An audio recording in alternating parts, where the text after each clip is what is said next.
يا أهلا بيكم. النهاردة هنفك شفرة حتة كده بتلخبط ناس كتيرة قوي وهي بتتعلم ألماني. إيه الفرق بين فايل ودين؟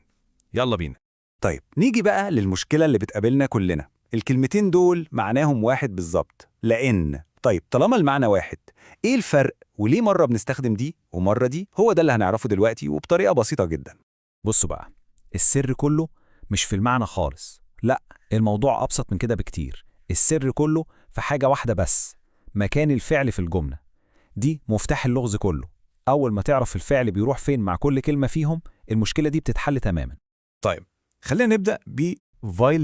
ركزوا معاها كويس في القاعدة بتاعتها عشان هي دي اللي فيها اللعب كله. ببساطة شديدة، فايل دي لما بتدخل على الجملة بتعمل حركة واحدة بس: بتاخد الفعل المتصرف، أيوة اللي متصرف مع الفاعل، وبترميه في آخر الجملة خالص. ده لأن فايل بتبدأ حاجة اسمها جملة ثانوية، ودي قاعدتها في الألماني إن الفعل لازم يجي في الآخر. تعالوا نشوف المثال ده عشان نفهم أكتر. بصوا كده: Ich habe keine Zeit, weil ich arbeiten muss. شايفين الفعل muss راح فين؟ اتحدف في آخر الجملة خالص.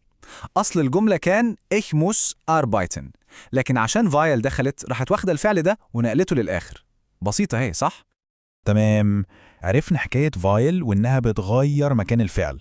يلا بينا نشوف دين بقى نظامها إيه.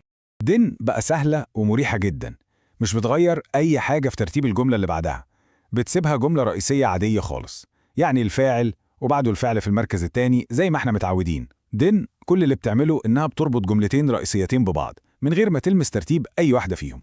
بصوا على المثال ده عشان نطبق الكلام.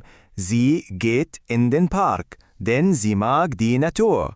شايفين الفعل mag فضل في مكانه الطبيعي رقم 2 بعد الفاعل زي، ولا أي حاجة اتغيرت. طيب عشان المعلومة تلزق في دماغنا وما تطلعش تاني، تعالوا نحط الكلمتين وش الوش في نفس الجملة ونشوف الفرق بعينينا. السلايد اللي جاية دي هي الزتونة بتاعت الموضوع كله. ركزوا قوي هنا، الجملتين معناهم واحد بالملي. بصوا على الشمال مع فايل شركلت بن، شايفين الفعل بن راح فين؟ آخر الجملة. طب تعالوا نبصوا على اليمين مع دنش بن اركلتت، الفعل بن هنا في مكانه الطبيعي المركز التاني. هو ده كل الفرق يا جماعة، نفس المعنى بس مكان الفعل هو اللي بيحكم. طيب، إيه بقى الخلاصة النهائية؟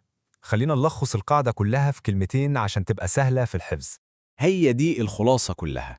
لو عايز تلخص الدرس ده في جملة واحدة بسيطة، لما تشوف فايل افتكر ان الفعل لازم يتنقل لآخر الجملة، ولما تشوف دين افتكر ان مفيش أي تغيير بيحصل والفعل بيفضل في مكانه عادي جدا في المركز التاني. احفظوها كده وعمركم ما هتتلخبطوا فيها تاني أبدا. وبكده نكون وصلنا لنهاية الشرح. يا رب يكون الفرق بقى بسيط وواضح. لو الشرح ده ساعدكم وفهمتوا منه، ما تنسوش تعملوا لايك وتشتركوا في القناة عشان يوصلكم كل جديد. أشوفكم في الشرح الجاي.